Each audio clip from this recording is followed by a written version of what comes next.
If you've ever opened a Salesforce list view and thought, I wish I could see one more piece of info right here, this quick guide is going to make your day. Today, you'll learn exactly how to add a column to any list view in Salesforce so you can organize and analyze your data the way you actually work. Start by clicking the app launcher. You'll recognize it as the grid icon in the top left corner of your screen. This is your gateway to every object in your org. Use the search bar to look up the object you want to work with. Maybe it's accounts, opportunities, contacts, or a custom object your business relies on.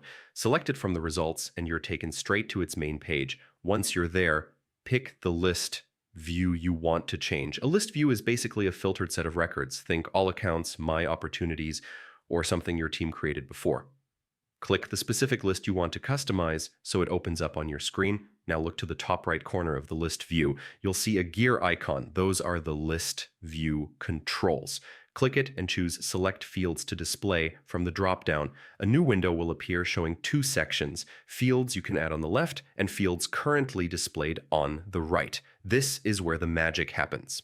Scroll or search through the available fields until you find the one you want to add, maybe phone, industry, website, or any other field that gives you quick insight. Once you spot it, click the right arrow to move it over to the selected list.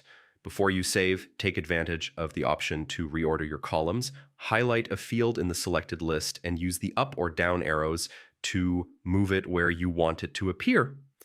This is perfect for putting your most important information front and center. When everything looks good, hit save. That's all it takes. Your list view now shows exactly the data you need in the order that makes sense for your workflow. Customizing your views like this can shave off extra clicks, keep you focused on what matters, and make Salesforce feel a lot more personal to the way you work.